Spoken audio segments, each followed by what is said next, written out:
VKP music present. हंसा तुमन बस इतने में अभी ई तो टेलर पूरी फिल्म बाकी है। फिल्म तो अभी बाकी है।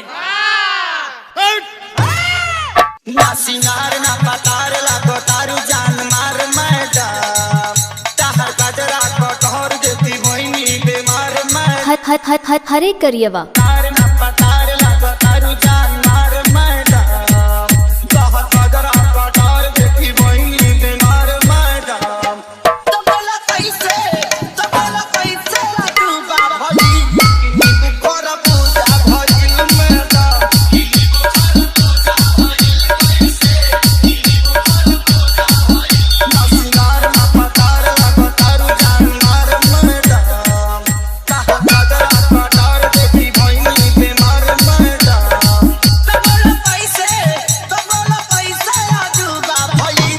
हरे करियवा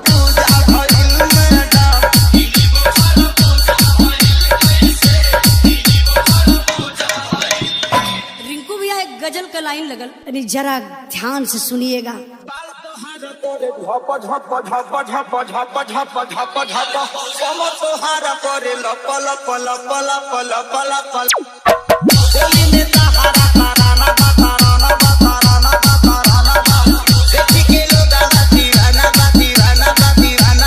हरे करियवा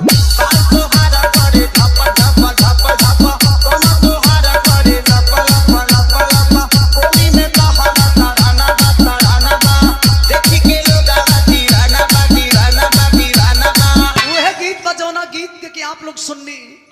कैसे बा बहादुर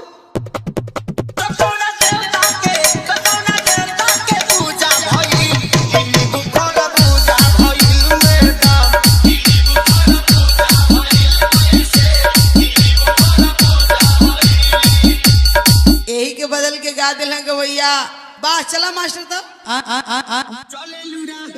डोला तारे डोला तारे डोला तारे डोला तारे सही से सिर हमर बोला तारे बोला तारे बोला तारे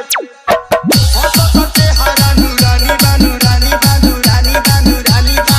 चढ़ल सोनावा के पानी बा हो पानी बा हो पानी बा हो पानी बा चले लुराह में तो डोला तारे सही से सिर हमर बोला तारे हंसत चेहरा नूरानी बा चढ़ल सोनावा के पानी बा हो पानी बा एकदम मचमचात जवानी। भूजा भई नींबू खरा भूजा भइल मेरा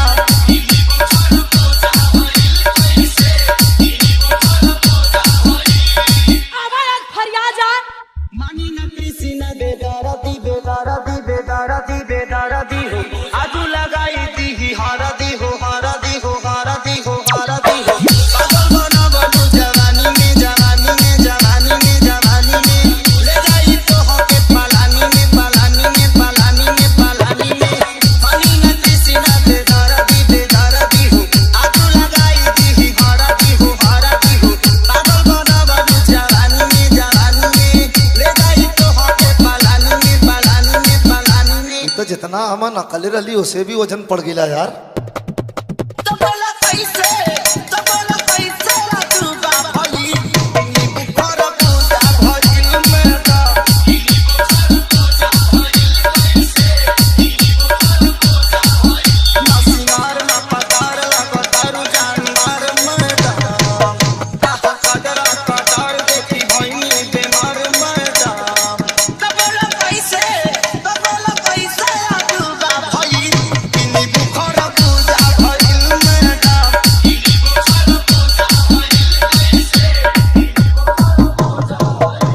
मलाई म्यूजिक, मलाई म्यूजिक, मलाई